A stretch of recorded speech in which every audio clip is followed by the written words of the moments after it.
लगाओ ना लगाओ, अगरबत्ती लगाओ ना लगाओ, तुम भगवान पर जल चढ़ाओ ना चढ़ाओ, बेलपत्री चढ़ाओ ना चढ़ाओ, पर मंदिर में जाकर, अर्थात मंदिर नहीं भी गए हो, अपने ही घर में रहकर अपने हृदय को साफ कर लेना, निर्मल कर लेना, और किसी के प्रति भेदभाव नहीं रखना, किसी के लिए अपशब्द नहीं कहना, किसी के लिए ताना नहीं देना, किसी के लिए गाली नहीं देना, किसी के लिए आड़ा टेढ़ा ना कहना, ये पूजन से बढ़कर भी पूजन है। आपके घर में जो दीपक होता है, दिया जो आप प्रज्वलित करते हो, तेल का दिया अगर आपको लगाना रहता है तो वो दिया अलग ही रखें। घृत का दिया अगर आपको लगाना है तो अलग ही रखें। घृत के दिए में तेल का दीप नहीं लगाना चाहिए और तेल के दीप में घृत का दीप नहीं लगाना चाहिए। कई लोग कहते हैं, कई लोगों का एक प्रश्न रहता है, महाराज जी गुरुदेव हमारा इतना सा कहना है कि हम मंदिर जाते हैं, रोज दिया लगाने जाते हैं, हम भगवान को रोज दिया लगाते हैं, पर एक बात समझ में नहीं आती, हमारे सालों निकल गए दिया लगाते लगाते, उसके बाद भी मैं दुखी क्यों, भगवान ने मेरे क्यों नहीं सुनी।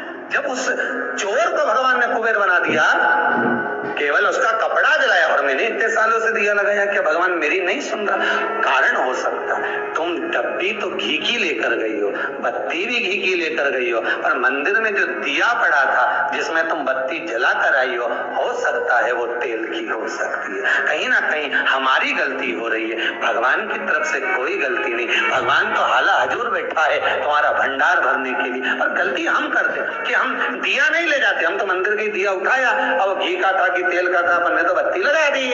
और पहले की माताएं कितनी चतुर होती थी, आटे का दिया लगाती थी कि वो दिया नया बनाओ, जरा सा आटा उसमें रोटी बनी रही है, उसमें से दिया निकाला लगा दिया। नहीं लगाना, दीप नहीं है। अगर आपको लगता है कि ये तेल का घी का दिया अलग होना चाहिए, इसलिए पहले मंदिरों के अंदर घृत दिया लिखा जाता था, घी का दिया, घी का दिया। आप कभी महेश्वर जाइए, महेश्वर में नर्मदा जी के घाट पर शिव मंदिर में जो दिए जलते हैं वहां लिखा रहता है ये घृत का दिया, तेल का दिया, वहां लिखा हो, दिए ही जलते हैं वहां 108। कई छोटी छोटी गलतियां हैं जो हम करते हैं और बाद में कहते हैं भगवान हमारा नहीं सुन। हमारी आदत है कि मनवांछित फल की कामना के लिए जब हम शंकर को बेलपत्र चढ़ाते हैं, शिव जी को हम जब बेलपत्र समर्पित करते हैं, आप सभी को मालूम होगा बेलपत्र चढ़ाने का एक तरीका होता है। एक बेलपत्र चढ़ाते हैं तो ऐसे ही चढ़ा देते हैं, 2-4 बेलपत्र चढ़ाई ऐसे ही चढ़ा देते हैं। पर यदि 11 बेलपत्र, 21 बेलपत्र, 51 बेलपत्र, 108 बेलपत्र, 108 से भी ज्यादा यदि बेलपत्र हम अगर शंकर को समर्पित कर रहे हैं, तो आखिरी बेलपत्र में हमें या तो चंदन या चावल या लाल चंदन, कुछ भी अबीर गुलाल कुछ भी रखकर, मध्य पत्ती पर रखकर भगवान को समर्पित करना पड़ता है अपनी कामना की पूर्ति के लिए। अगर हमने 108 ऐसे ही चढ़ा दिया, 11 पत्ते ऐसे ही चढ़ा दिए, तो उसमें कामना की पूर्ति नहीं है। और आखिरी 10 चढ़ा दिए तो आखिरी 11वें बेलपत्र पे हमें कुछ रखकर देना ही पड़ेगा। तो वो ये जरूरी नहीं है कि आप धन रख कर दें, पैसा रख कर दें या संपदा रख कर दें, उसमें अबीर गुलाल चंदन चावल जो तुम्हारा मन पड़े पुष्प आदि उस पर रखे। आपने देखा होगा, आप लोग तो करते रहते हो ना, तो जहाँ पंडित जी अभिषेक कराते हैं तो आखिरी की बेलपत्र पे वो लगा के सब दे ही देते हैं, लो चढ़ाओ। तो कभी आपने पंडित जी से पूछा कि आखिरी बेलपत्र पे आपने लगा के कोई लिख के रख लेता है नमः शिवाय, उसको रख देता संभाल के, सब चढ़ा देगा, उसके बाद वो चढ़ाएगा। उसका कारण क्या है? रावण संहिता कहती है कि लंकाधिपति लंकेश जब भी बेलपत्र समर्पित करता था, आखिरी बेलपत्र जब समर्पित करता था तो शंकर को कुछ देकर ही समर्पित करता। शिवलिंग पर बेलपत्र चढ़ाना, जल चढ़ाना, इसका भी एक नियम होता है। शंकर जी के शिवलिंग पर जल कहाँ चढ़ाया जाता है? सबसे पहला जल अगर शंकर जी को चढ़ाने जा रहे हो तो शंकर जी के जो चरण है, जहाँ से पानी नीचे गिरता है, उसके सीधे वाले भाग पर, अपने हाथ का सीधा भाग, वहां जल चढ़ाओ। फिर जहाँ लेफ्ट भाग है वहां जल चढ़ाओ। जहाँ शंकर भगवान का शिवलिंग रखा हुआ है, तीसरे नंबर का जल वहां चढ़ाना चाहिए। चौथे नंबर का जल भगवान शंकर के शिवलिंग पर चढ़ाना चाहिए। 5वें नंबर का जल ऊपर अगर जलाधारी लगी हो तो उसमें चढ़ाओ। नहीं हो जलाधारी तो भगवान शंकर का जहाँ नंदी बैठा है, नंदी का एक पांव ऊंचा रहता है, उस पांव के पास में जल चढ़ाना चाहिए। ऐसे 5 स्थान दिए हैं जल चढ़ाने के लिए। शिव जी का स्नान कितनी चीजों से होता है? 5 चीजों से, पंचामृत, दूध, बोलते जाओ, दही, फिर घी, शहद, फिर शक्कर। ये 5 चीजों का प्रमाण क्या है?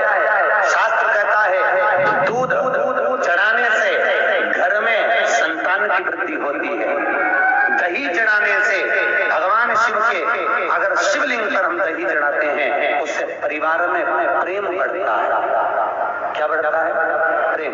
फिर घी चढ़ाने से हमारे घर से रोग दूर होता है। शहद चढ़ाने से, भगवान शंकर पर जो शहद चढ़ाया जाता है वो चढ़ाने से घर में संपदा की वृद्धि होती है। और 5वें नंबर पर भगवान को शक्कर, खाड़ जो आप जानते होंगे, शक्कर आदि पिसी हुई चढ़ा देने से, शिव जी को चढ़ाने से हमारे घर के बच्चे जिद्दी नहीं होते। हिंदू धर्म की रीति है, जिस पात्र को हम जल चढ़ाने लेकर जाते हैं उस पात्र में भगवान के चरणों का जल लाते हैं, खाली पात्र नहीं लाते।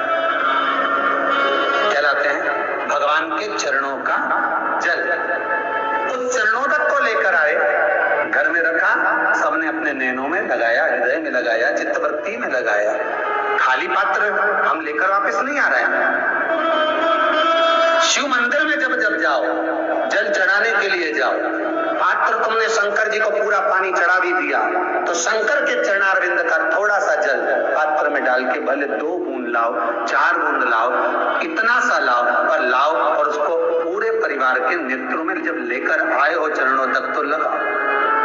खाली पात्र नहीं लेकर आना। खाली पात्र लाने में ध्यान दीजिए, जब आप पूरा जल समर्पित कर देते हैं, जल समर्पित भी पूरा करना है। भगवान को चढ़ा रहे हो तो पूरा समर्पण होना चाहिए, पूर्ण समर्पण। इसलिए शंकर भगवान को अधूरा समर्पण नहीं, इसलिए श्रीफल भी पूर्ण चढ़ता है। शंकर जी के मंदिर में श्रीफल नहीं फूटता, पूर्ण से। बेलपत्री भी पूरी, चावल का दाना भी चढ़ेगा तो आखा, फल भी चढ़ेगा तो आखा, फूल भी चढ़ेगा तो आखा।